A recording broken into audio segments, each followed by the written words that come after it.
국내 드론 시장에서 지금 저희가 대부분의 드론 사용하시는 분들이 DJI 드론을 많이 쓰고 있잖아요. 예. 근데 탈 DJI를 해야 한다고 그때 말씀을 하셨는데 그게 왜 그렇게 해야 하는지 혹시 이유를 좀 말해 주실 수 있을까요? 예, 그거를 설명드리겠습니다. DJI는 그 왕 회장이 2006년에 설립한 벤처기업이었어요, 처음에. 아주 네네. 작은 드론 회사였어요. 네. 2006년도에는 우리 한전뿐만 아니라 대한민국의 드론 1세대들, 먼저 드론을 하신 선배님들이 많이 계셨어요. 네. 지금도 운영을 하고 있고, 거기 네. 대학원생 신분으로 초기에 와서 많이 배워갔어요, 왕 회장이. 그때는 우리는 아낌없이 베풀어줬죠, 우리 선배님들이. 데이터나 음. 노하우나 다 가르쳐줬죠. 그런 네. 축적된 데이터가 필요해요, 드론을 잘 운영하려면. 그런데 네. 지금 DJI는 넘볼 수 없는 규모로 지금 성장했죠. 기업 네. 가치가 뭐 28조 원이라고 하니까 이건 우리 굴지 대기업 이상이죠. 네. 그러다 보니까 특정 브랜드가 시장을 지배하면 반드시 부작용이 생깁니다. 네. 일단 드론뿐만이 아니라 자동차만 해도 그렇죠. 우리 뭐 예를 들어 대한민국에 10대 지나가는데 7대는 현기차라고 하죠.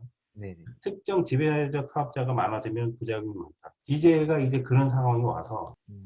전 세계 드론의 10대 중에 7대는 DJI예요. 그러면 네. 물론 소비자들은 사기 쉽고 쓰기 쉽고 편한데 시장을 장악하게 되면 독과점의 문제도 발생하고 더 큰 문제는 정보 유출의 문제가 대두될 수밖에 없습니다. 그래서 DJI가 일반 취미나 항공 촬영 정도는 뭐 그럴 수 있는데 국가 네. 중요 시설이나 군사 시설을 DJI 드론으로 촬영한다면 그 데이터는 고스란히 중국 본사로 넘어갈 수 있는 시스템이 될 수밖에 없기 때문에 그 네. 네. 부분은 우리가 문제의식을 가져야 되겠죠. 근데 DJI에서 그러면 저희가 이제 뭐 예를 들면 군대에서도 DJI를 쓰는 곳이 있잖아요. 네. 그런 정보들이 이제 유출이 되니까 DJI에서 좀 벗어나야 한다라는 말씀이신 것 같은데 네. 그 유출이 된다라는 거에 대한 증거가 있나요? 그 증거는 거의 상식의 수준인데 네네. 우리가 DJI를 우리 조금 괜찮은 드론 촬영 매빅 에어2나 이런 거를 알리더라도 네네. 기본적으로 DJI 홈페이지에 로그인해야 돼요, 회원가입. 네, 알고 있습니다. 로그인하고 앱을 써서 하잖아요. 로그인을 네네. 한다는 건 모든 데이터가 서버로 다 넘어간다는 얘기고, 네. 실제 DJI를 쓰는 전 세계 드론은 DJI에서 컨트롤할 수 있습니다. 이건 뭐 제 개인적인 견해가 아니고 팩트예요, 팩트. 저희가 어, 마음만 먹으면 우리도 원격 제어가 가능한 거예요. 실제 그렇게 어, 하고 있어요. DJI가 미국에서 백악관 주변에서 팬텀 가지고 놀다가 날렸단 말이에요. 비행 금지 구역에. 그 네네. 뒤로 문제가 되니까 DJI가 중앙 서버로 제어를 할 수 있어요. 비행 금지 구역에서는 안 뜨게 제어를 한다고. 얼마든지 제어를 한다는 건 데이터가 수시로 오고 올 수 있다는 거죠. 그러면 지금 국내 드론 시장에서는 DJI 말고는 따로 국내 드론 중에서는 DJI에 비빌 만한 드론이 아무것도 없는 거네요? 좀 안타까운데 마치 그 다윗과 골리앗의 싸움이라고 하죠. 그 28세 거대 공룡이 되었고 국내 드론 네네. 시장은 우리도 58개 등록된 드론 회사가 있어요. 네네. 그 드론 협회가 있죠. 네. 그런데 그 중에 실제 직접 제조 공장을 가지고 있는 드론 회사는 많지 않아요. 꼽아봐야 한 20개 내외고 또 영세해요. 소규모고 작아요.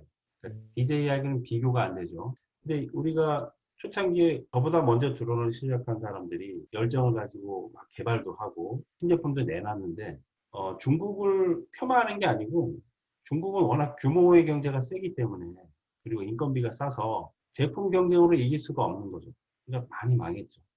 한마디로 우리가 가져오는 재료비 수준으로 거기는 완제품을 만들어 버리니까 이길 수가 없잖아요. 그래서 많이 망했고 또 새로 생기긴 했는데 고전하고 있죠. 우리 국내 드론 시장이. 그래서 국가에서는 안 되겠다. 좀 정책적으로 보호하자 해서 쿼터를 해서 시장 진입도 막고는 있는데 일반 사람들이 DJI가 편하고 좋단 말이에요. 쓰기에는 잘 돼 있고. 그래서 네. 소비자들이 쓰는 거에 자유니까. 근데 그게 공공기관이나 군사 목적이나 이런 데 쓰면 얘기가 달라져요. 그거 말고도 근데 드론 자격증 관련해서도 또 하실 말씀이 있다고 그러셨잖아요. 예, 자격증에 대해서는 좀 말씀을 드릴게요. 지금 필기시험, 실기시험, 교관과정, 실기평가 조정과 과정 국내에는 이런 체계로 드론 관련 드론이라고 공식 명칭은 드론이라 안 하죠. 초경량 비행장치 이게 공식 명칭인데 우리가 네. 그냥 발음하기 편하니까 드론으로 할게요. 드론 자격증이 있어요. 그 부분에 음, 대해서는 얘기를 좀 해드리고 싶은 것은, 저도 다 과정을 겪어봤는데, 이게 고비용 자격증이란 말이에요. 지금 처음에는 보통 입문해서 면허 따기까지 보통 300에서 500만 원까지. 지금은 네, 학원이 많아져서 내려갔다 해도 최소 200만 원 정도는 실비용이 들어가요. 네, 근데 그렇게 고비용으로 면허를 땄으면 그것이 필요한 사람들만 따야 되는 거죠. 근데 네. 필요하지 않은 사람들이 마치 스펙으로 따는 거는 저는 반대예요. 그러니까 음, 드론을 면허를 따서 대형 드론을 그 운영을 하는 업종에 종사를 하거나 그런 분야에 일한다면 필요하죠. 그럼 해야죠. 근데 스펙 쌓기 요새 말로 네. 그냥 일단 따주자 이렇게 하면은 정말 돈 낭비, 시간 낭비라고 생각해요. 그 드론을 자동차 운전면허로 생각하면 딱 이해가 돼요. 자동차 면허 따면 바로 차 몰고 다니잖아요. 안 몰고 집어넣으면 우리 장롱면허라고 하잖아요. 똑같습니다. 드론도 계속 운영하는 일에 종사하지 않으면 그거 안 하게 된단 말이에요. 그러면 다 그 면허 비용 다 날리는 거라고 생각해요. 인터뷰. 시험 과정이나 구조 자체에 대해서도 좀 문제가 있다고 그러셨잖아요. 제가 드론을 해보니까 자고 일어나면 새로운 기술이 계속 나와요. 네, 새로운 드론이 계속 쏟아져요. 근데 드론 시험 제도는 5년 전, 10년 전 제도 그대로란 말이에요. 네, 비유를 하자면 누가 딱 좋은 말을 했던데 드론 필기는 이론이니까 좋다 이거 이론이니까. 근데 이론 자체도 처음에 필기가 없다 보니까 대학교의 그 항공 관련 학과, 비행 조종사 만드는 학과의 학문을 거의 그대로 가져왔어요. 시험에. 네, 그러다 보니까 드론 기계 운용이나 관련된 지식은 뭐 의미가 있는데 네, 항공 역학이나 뭐 기상, 뭐 구름 뭐 이런 거 막 시험 막 나오는데 네, 제가 네, 드론을 지금까지 운용하고 연구해도 하등에 필요 없는 지식들이 이제 많아요. 한마디로 파이로트 만드는 지식까지 우리가 다 배울 필요는 없잖아요. 네, 네, 저는 그렇게 생각하는데 그러니까 문제도 좀 너무 문제를 위한 문제가 많아서 문제 네, 개선을 네, 좀 해야 되고 그다음에 실기 시험도 보면 한마디로 그 운전 기능 시험이란 말이에요. 네, 네, 12가지 코스를 방지용 드론급 되는 큰 드론으로 운전하는 건데 한마디로 네, 네, 수동 운전인 거예요. 수동. 러더 키 조작해서 지정된 위치에. 근데 지금 기술은 자율 비행을 넘어 그 이상으로 가고 있는데 농업용 그 농경지에서 이렇게 수동 운전하는 이 면허로 지금 면허 시험을 본단 말이에요. 그러니까 시대에 네, 안 맞죠. 그래서 방제만 한다 그러면 사실 그렇게까지 할 필요는 없는데 법이 네, 그렇게 네. 돼 있으니까 일정 무게 이상의 드론을 하려면 이 면허를 따도록 법이 되어 있으니까 그런 쪽에 업종에 종사하는 사람은 따야 되는데 실기도 네. 좀 기술의 발전에 비해 안 맞다는 거죠. 실기. 인터뷰. 정원 씨가 드론 어디까지 해왔어요? 에티 모드를 날려 보셨나? 면허 있으세요? 드론 관련해서는 면허는 없는데 제가 드론 4년, 3년 전쯤에 네. 학교에 드론 관련해가지고 드론실을 만들었었거든요. 거기에 있는 드론을 거의 대부분 제가 이제 날려봤었어가지고 매빅이나 팬텀 이런 것까지는 다 날려봤었죠. 그, 촬영도 많이 했었고. 네. 그 실기평가 조종자 시험이 네네. 안경 드론을 100% 에티 모드로, 수동 자세 모드로 해서 코스를 도는 거예요. 네네. 한마디로 완전 스틱 면허라고 생각하면 되는데 너무 기능 위주에 국한된 것 같아서 다시 원론적으로 말씀드리면 드론 기술은 저쪽 앞서가 있는데 여기 면허 제도는 항상 뒤쳐져 있다는 느낌. 또 수동 음, 면허로 해서 기능을 하는 것이 평가 조종관의 코스라고 하면 수동으로 몰 일이 정말 실무에서 비상 상황 나오면 없거든요. 다 GPS 자동 모드나 뭐 다 드론이 워낙 기술이 잘 돼 있어서 지금은 좌표만 찍으면 알아서 드론이 다니는 시대인데 수동 모드로 평가를 한다는 게 좀 시대에 안 맞다. 그것도 개선해야 된다. 저는 그렇게 봅니다. 그렇게 조종자가 됐을 때 드론을 가르치는 학생들이 더 앞선 지식을 갖고 무장해서 배우러 올 텐데 그 시대에 안 맞죠. 교육과정하고 교육생하고 그 평가 간의 수준이 안 맞으면 문제가 생기지 않고요. 그렇죠. 아무래도 근데 기술이 너무 발전한 거에 비해서 시험 방식이 너무 조금 구 방식으로 치다 보니까 그런 문제가 좀 많이 생기는 것 같네요. 네, 지금은 그런 상황이에요. 그건 팩트예요. 그러면 그 드론 자격증을 어떻게 활용을 해야지 일반 사람들이 조금 더 활용도 높게 활용을 할 수 있을까요? 네, 그새 또 변화가 좀 있네요. 내년 1월부터 국토교통부에서 드론 면허 제도를 세분화해서 네, 1종, 2종, 3종, 4종까지 구분을 하죠. 네, 지금은 12kg 이상의 중대형 드론을 운영하는 사람들을 위한 면허였어요. 네, 네, 팬텀이나 지금 얘기하신 그 중소형 드론, 왕구형 드론은 면허 없이 그냥 날렸잖아요. 네, 그런데 지금 하도 사고가 많이 나니까 네, 이제 규제를 하기 시작했죠. 내년부터는 중소형 드론도 일정한 교육과 자격을 따야지 몰 수 있도록 그리고 기체 네, 등록도 의무화하고 저는 네, 네, 그거는 바람직한 현상이라고 생각해요. 드론을 하면 할수록 이건 정말 위험한 물건이라서 이렇게 완구로 막 장난하기에는 사고가 너무 클 수 있기 때문에 드론 네. 면허가 더 지금 세분화됐어요. 지금 1, 2, 3, 4종으로 나눠지면은 조그만 드론도 물론 이제 시험이 뭐 온라인 교육 몇 시간을 배치하고 뭐 이렇게 해서 조금 간소화 되긴 했는데 더 네. 규제가 많아진 거죠. 사고가 많으니까. 그러니까 내년부터는 지금 드론 면허를 따기 싫어도 웬만한 드론 날리려면 기체 등록은 필수고, 네. 그다음에 면허 관련 교육을 의무적으로 받아야 하는 그런 상황이니까 이거는 드론을 취미로 입문하는 사람들도 꼭 알아야 될 지식이 되겠네요. 지금 자격증 취득으로만 끝나면 이제 장롱 면허에 불과하다고 말씀을 네네. 하셨잖아요.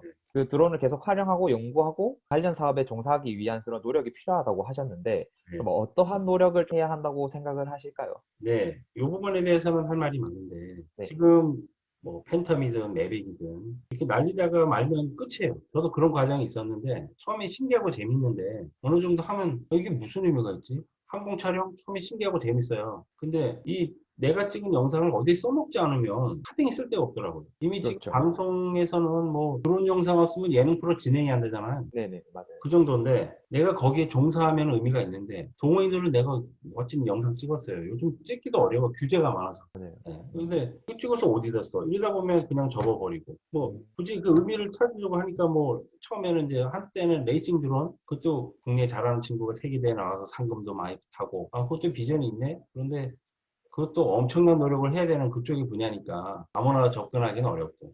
이렇게 하다 보니까 이제 남은 건 하늘 공간이다. 이제 산업이 커지려면. 그럼 드론이잖아. 드론이 커져야 되겠구나. 드론이 헬그만해져야 사람도 타고 물건도 날아다니고. 아, 2단계가 필요하구나. 그래서 대형 드론 뭐 연구를 하게 됐어요. 지금 하고 있고 추구하는 것은 현대 자동차 모빌리티에서 이미 보여줬죠. 유인 드론 한번 해보겠다. 제시를 했죠. 그러니까 앞으로는 이제 사람이 드론으로 날아다니는 시대가 오겠죠. 우리가 영화에서 봤던 것들은 현실로 되니까. 그러니까 그런 사람이 날아다니는 부분은 우리 이런 벤처 기업이 할 규모가 아니에요. 그거는 테스트하다가 사고가 나면 그 사업 그냥 접어야 돼요. 그만큼 대기업이 하는 게 맞아요. 현대가 한다고 하니까 큰 기술과 자본을 가진 데서 하고 우리는 대형 드론으로 할 일은 무궁무진하죠. 지금 헬기를 띄우기 어렵고 그리고 도서나 섬 지역 이송하는 거 화물 5, 60km 정도만 날 수 있는 드론이 있다면 할 수 있는 일은 굉장히 많습니다. 산불 진화하는 것도 지금 헬기로 하는데 헬기는 제약이 많아요. 아무 데나 뜰 수 없고 고비용 엄청 비싸단 말이에요. 네. 그래서 물건 이송하거나 고공 작업하는 거. 처음엔 그거를 생각해서 시작을 했어요. 우리 한전도 넓은 철탑에서 전기원들이 위험하게 작업하잖아요. 네. 목숨 걸고 한단 말이에요. 가끔 극한 직업 보면 줄타기 하고 막 이런단 말이에요. 이렇게 저렇게 위험한 작업을 사람이 하다 보면 사고가 날 수도 있고 하니까 드론 버스로 해보자. 그래서 드론이 더 대형화될 것 같아요. 앞으로 추세는. 그 흐름을 타서 저도 대형 드론을 지금 개발하고 있습니다. 그러면 지금 현재 대표님께서 추구하고 있는 거는 드론을 좀 대형화를 해서 드론으로 큰 사업을 시행시켜 보고 싶다 이런 말씀이신 거죠? 그렇죠. 그래서 저만 그런 게 아니라 저보다 더 훌륭하고 유능한 사람들이 저보다 더 크고 좋은 드론을 만들겠죠. 그럼 이제 기술 경쟁하고 그런 대형 드론 시장이 열리겠죠. 그러면 특수 대형 드론에 따라서 그런 걸 운영하기 위한 대형 면허 같은 것도 또 신설이 필요하겠네요. 그렇죠. 제가 주장하는 게 그거예요. 제가 지금 만드는 드론도 개발비만 1억이 넘으니까 아마 소비자가는 한 2억 원대 될 것 같은데 그거 아무나 맡길 수 있겠어요? 자동차로 보면은 일종 대형이 있고 출애라 특수 면허 있잖아요. 네네. 윗단계 면허가 하나 더 있잖아요. 그래서 대형 드론 시장이 일반화되면 그게 단순히 조종 스틱으로 하는 수준이 아니고 여러 가지 그 기능과 지식이 필요하니까 윗단계 면허가 신설이 되지 않을까. 저는 이제 그쪽의 선도 시장을 보고 연구를 하고 있습니다. 그럼 마지막으로 드론 시장에 입문하려고 하는 좀 젊은 분들한테 해주고 싶은 말이 있다면 어떤 말이 있을까요? 네, 그래서 그냥 달려들지 말고 그 재미로 시작하더라도 제가 말씀드린 대로 그냥 흥미로 끝나버리면 다 접어요. 포기하니까 그러지 말고 지금 말씀드린 대로 계속 공부하고 연구하고 학원에 간다 하더라도 가르쳐주는 것만 하고 자꾸 문제 제기하고 새로운 거 만들고 그래서 우리나라 젊은이들 충분히 역량이 있다고 봐요. 제가 드론 시장에 대형 드론을 내놓으면 거기에 더 나은 기술과 제품을 만들 수 있는 역량 젊은들이 있을 거라고 봐요. 그 시장은 굉장히 큽니다. 그런 쪽으로 시장이 열리면 드론하고 로봇 결합할 거예요. 다음 세대 핵심이죠. 비대면 시대의 코드도 맞으니까 드론하고 로봇 결합해서 움직이는 그런 드론 버스 나올 거예요. 그런 네. 쪽에 비전을 갖고 젊은이들이 많이 도전했으면 좋겠어요. 그냥 면허만 따는 걸로 끝내지 말고. 드론 관련해 가지고 취업을 하면은 네. 취업을 하려고 하면 자격증이 없으면 다 취업이 아예 안 되는 건가요? 드론 쪽에 취업하려고 하시는 분들은? 일단 우리나라는 드론 자격증만이 아니라 취업하려면 일단 스펙 보잖아요. 그래서 네네. 이제 자격증이 기본 요건인데 말씀드린 대로 12kg 이상의 대형 드론을 몰려고 할 때만 그 면허가 필요한 거예요. 활용용 드론 할 때는 그 면허 필요 없어요. 지금 제도상으로. 그 아까 전에 드론 관련해가지고 자격증 세분화를 말씀하셨는데 내년에 네네. 된다고 했잖아요. 네네. 그것도 원래라면 한 5년, 6년 전부터 계속 나오던 말인데 계속 안 되고 있다고 하던데 내년에는 확실히 되는 거예요? 그거는 그 국토교통부에서 고시로 발표했으니까, 이번엔 발표를 했어요? 네, 유튜브 검색을 하면 내년부터 달라지는 드론 면허 제도 쭈루룩 나올 거예요. 그러니까 저보다 더 자세하게 설명한 사람들이 많으니까 의무화입니다. 의무화. 내년부터. 안 하면 벌금 냅니다. 근데 대표님 같이 이렇게 드론으로 해서 한전 같은 데 들어가신 분들이 조금 되게 아, 드문 케이스인데요? 대표님이? 취업으로 드론으로 한다는 데는, 아니, 저도 입사할 때는 공채 시험 봐서 뭐 시험이란 거 토익 뭐 이런 거 다 해서 들어갔고, 드론으로 취업을 한다 하면 지금 시장이 좀 너무 작아요. 지금 대한민국 보니까. 그 얘기는 해주고 싶네. 그래서 증만 따면 한마디로 초보 운전자인데 어떻게 드론 몇 천만 원짜리 맡기겠어요. 드론 병 있잖아요. 군대도 그래요. 갔다 온 친구도 그렇고.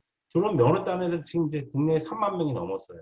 그냥 못 맡기는 거죠. 그래서 계속 비행 시간 늘리고 스킬을 키워서 고도로 숙련되고 지식과 기능을 겸비해야 드론을 준다는 거예요. 군대에서도. 드론 병들 많은 중에서도. 그 안에서 이제 경쟁이 있는 거죠. 드론도 마찬가지고 면허만 따서 그냥 장롱으로 가는 친구도 있을 거고, 이 면허 가지고 드론 벤처기업에 입사해서 연구해가지고 상당히 진도가 나간 친구도 있을 거고요.